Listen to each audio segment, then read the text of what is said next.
so she placed her empty glass on the waiter's tray and took another. As she raised it to her lips, Maury caught her eye and inclined his head in the direction of his study. She took a hasty sip and nodded to indicate she would join him there. If he intended to scold her for drinking too much, she'd scold him right back. What was he thinking, retiring when she needed him so desperately? "You look lovely," he greeted her, kissing her on the cheek as she entered the study. He closed the heavy door behind them, shutting out the noise of the party. "Thank you, Maury. You look rather lovely yourself."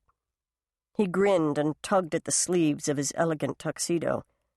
"Evelyn insisted," he said. "I didn't want such an ostentatious send-off. I would have preferred 18 holes and a quiet lunch at the club with a few friends." "And disappoint everyone who wanted to bid you a proper goodbye?" Julia tried to keep her voice light, but she couldn't prevent some bitterness from slipping in.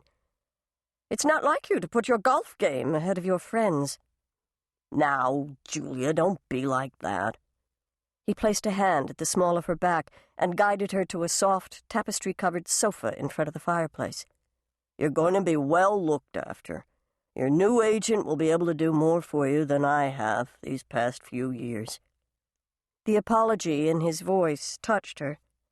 "I've had no complaints," Julia said, resting her hand on his arm. "There's no one in this world I trust more than you." "Thank you, Julia." Maury cleared his throat and drew out his handkerchief. "That means a lot to me." Abruptly, he strode over to his desk, and when his back was turned, Julia watched him fondly as he composed himself. Maury was a good man, one of Hollywood's last true gentlemen. He had been her first husband's oldest and dearest friend. He and his wife, Evelyn, had seen her through Charles's death and the 2 foolish marriages and bitter divorces that followed. He had insisted that the producers of Family Tree audition her for the role of Grandma Wilson, despite their complaints that she wasn't the right type. He had unraveled hundreds of management snarls and eased countless disappointments throughout the years. Maury was a true friend in a city that knew little of friendship and everything about opportunism and greed. He tucked his handkerchief away and picked up a thin stack of papers bound by 3 gold brads. "What's this?" she asked as he placed the papers in her hands. "A little farewell present. You didn't think I'd leave you without one last great project, did you?" That was precisely what she had thought, but she wouldn't tell him that. She glanced at the top sheet of the script for the writer's name. "Who's Ellen Henderson?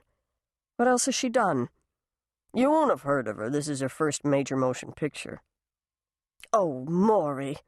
Julia frowned and tossed the script onto the coffee table. He took up the papers and sat down beside her.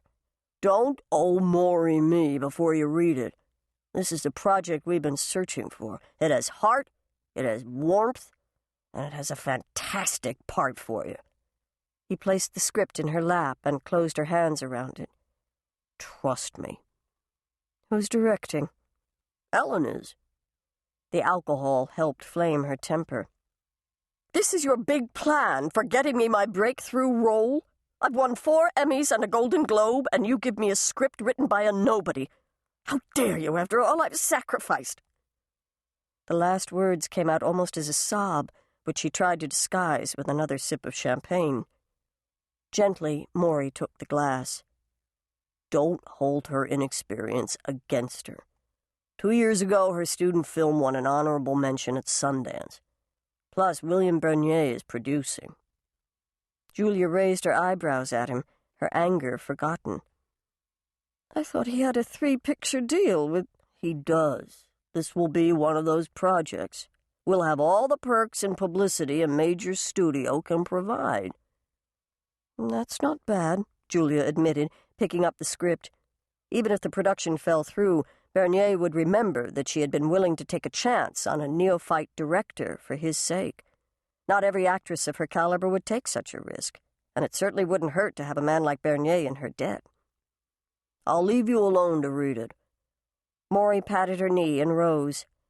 "If you don't love it, I promise I'll go out there in front of all those people and tell them I'm canceling my retirement until I can find you the project of your